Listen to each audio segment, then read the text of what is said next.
This video is about using only strong, unguessable passwords to help secure your admin area of your WordPress site.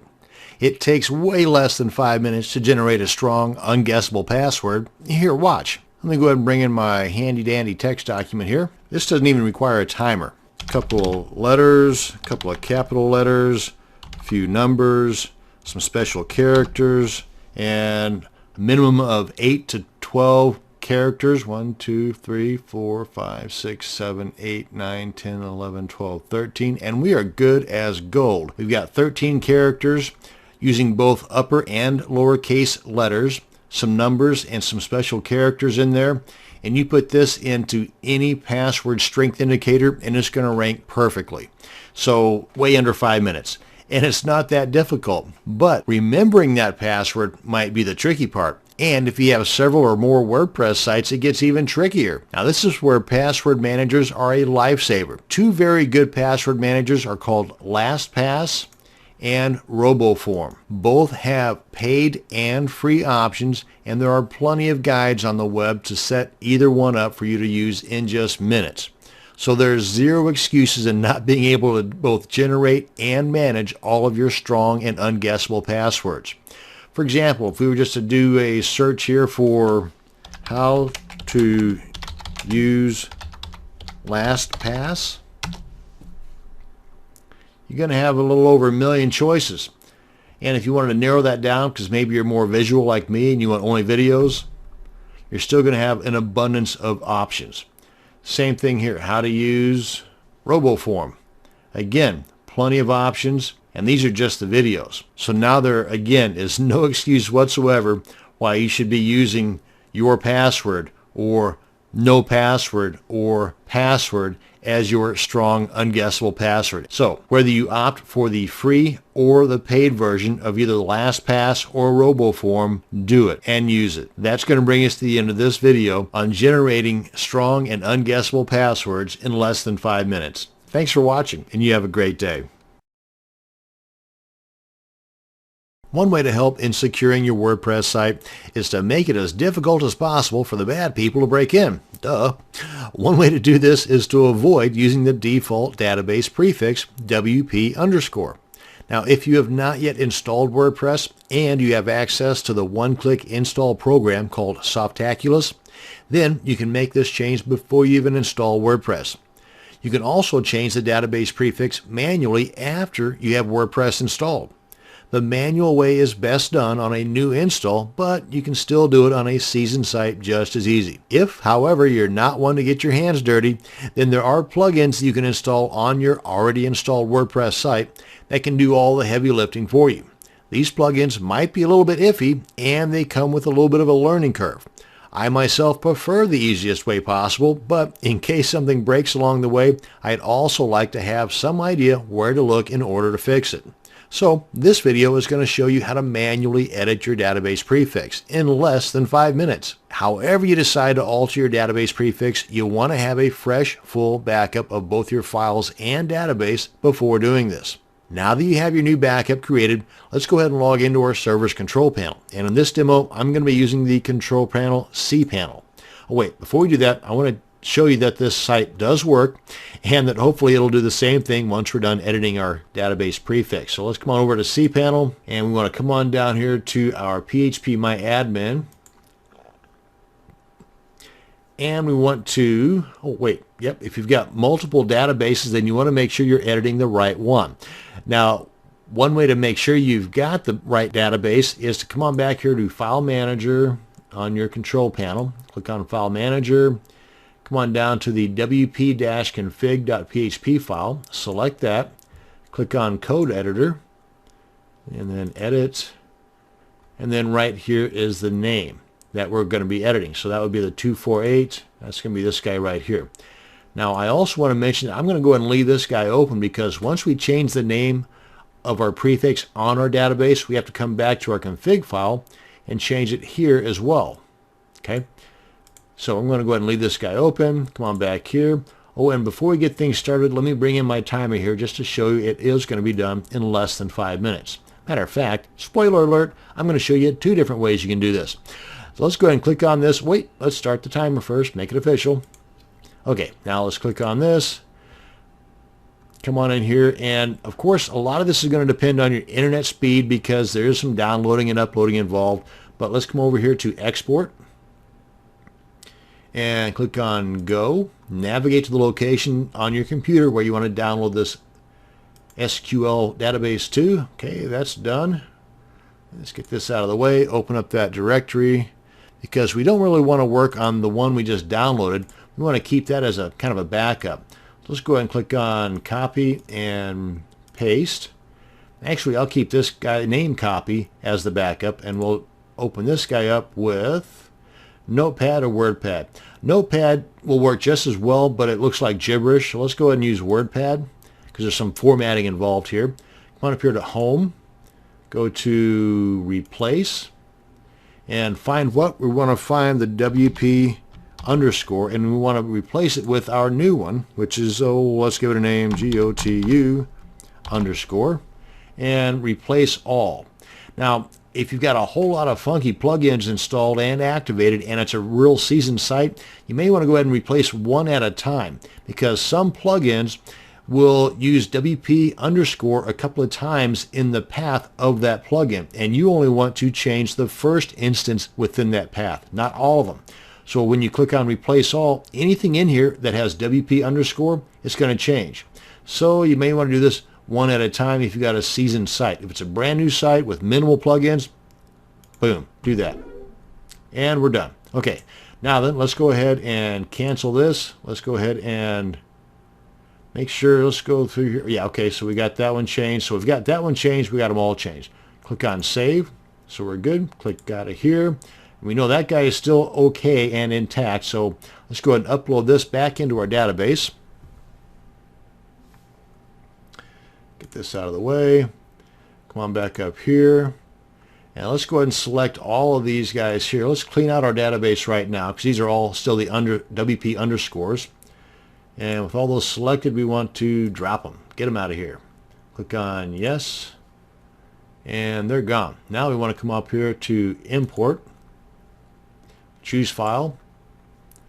That's the guy right there. Come on down here, click on go.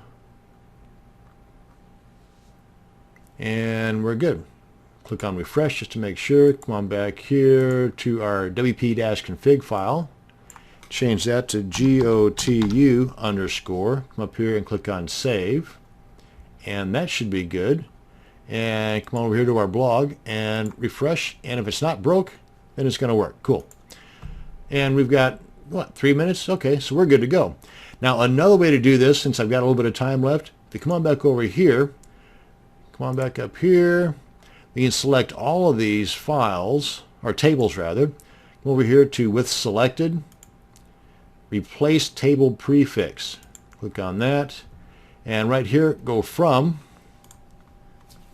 GOTU underscore to WP underscore, or whatever you want, WPT underscore. Click on submit. And there you are. Refresh. Come on back here. What is that? WPT underscore. Click on save. Come on back here. Refresh. And it's still working. So that's 2 ways for the price of 1. In both ways were done in under 5 minutes. And how you can change your database prefix from the WP underscore to whatever you want. That's going to bring us to the end of this video on editing your database prefix in under 5 minutes. Thanks for watching, and you have a great day. I heard someone once describe a WordPress hacker like that of a low-level burglar that would go into an apartment building and walk up and down the halls and just turn the doorknob of every single door they walked past. If the door opened, they walked in. If it was locked, well, they moved on to the next one.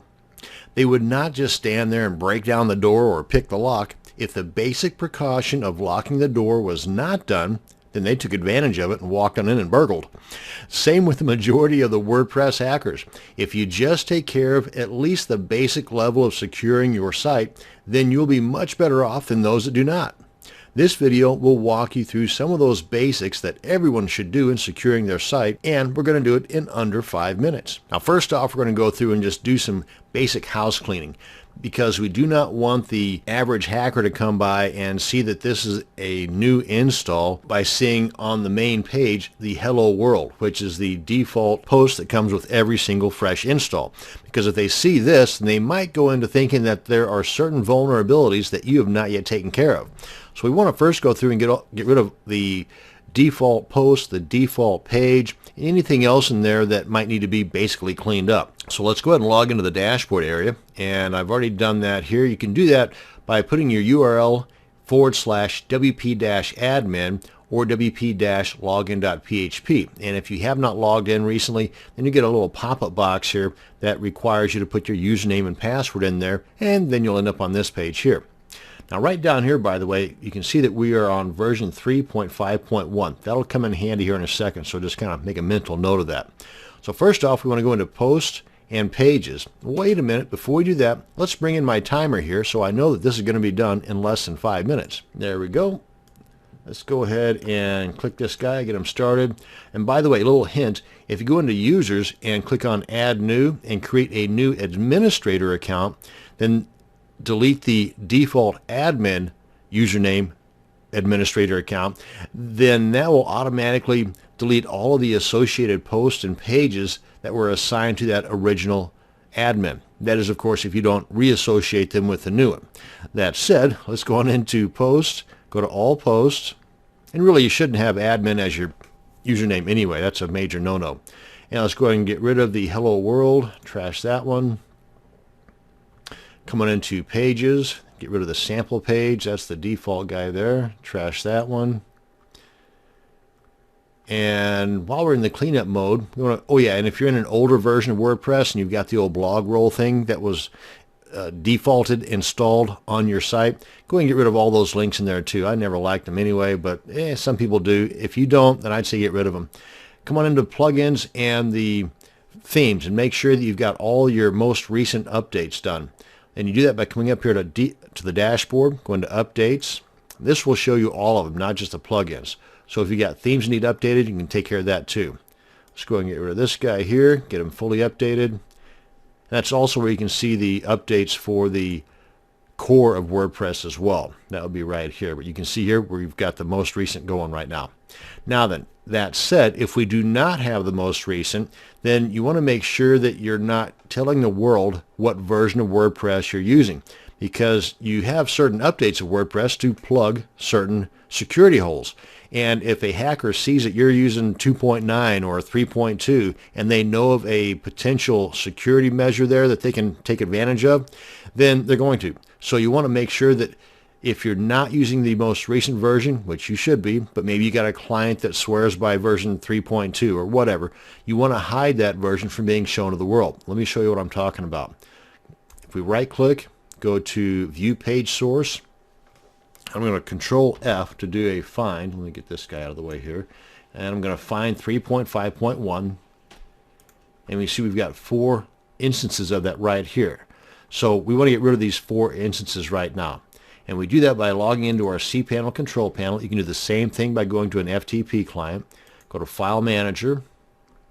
Oh, and by the way, while I'm in File Manager, there's a couple of files in here we can get rid of too. The README, this is the root directory of our WordPress install. Select the README and the config-sample. Delete those. Hang with me, I'll get back on track in a second. Go into the wp-admin. And let's get rid of the install files here. That's the helper and the install PHP file. Select those two, delete those. Now then, let's get on back to our functions. That's in the, we want to go to the themes. WP-content, themes, open that up. And I'm in the 2012 theme right now. We want to come on down to the functions.php, select that. Go to Code Editor, edit that, and we've got 2 bits of code that we want to install here to make those bits of code invisible, or the versions invisible. So we come all the way down to the bottom of the code here, Put our cursor right there, and we're going to paste this code in there. You can freeze the video if you want just to copy this stuff down. We want to remove the WP version meta tag and from the RSS feed, and we want to remove the versions from any other stuff that's showing it, like the style.css. Come on up here and save changes. Now we want to come on back here and let's close this guy out here. Refresh that. And then let's take a view of that source page again. And Control F. Get you out of the way there. And see how many we got? 0 for 0. So that's going to clean things up for us, both on the front end, the back end, and in some of the coding in the root directory as well. Now, of course, there's a few other things you might be able to do, but for the basics, this is what we're looking at. And we were able to do all this in under 5 minutes. So now there's no excuse not to lock your door. Thanks for watching this video, and you have a great day.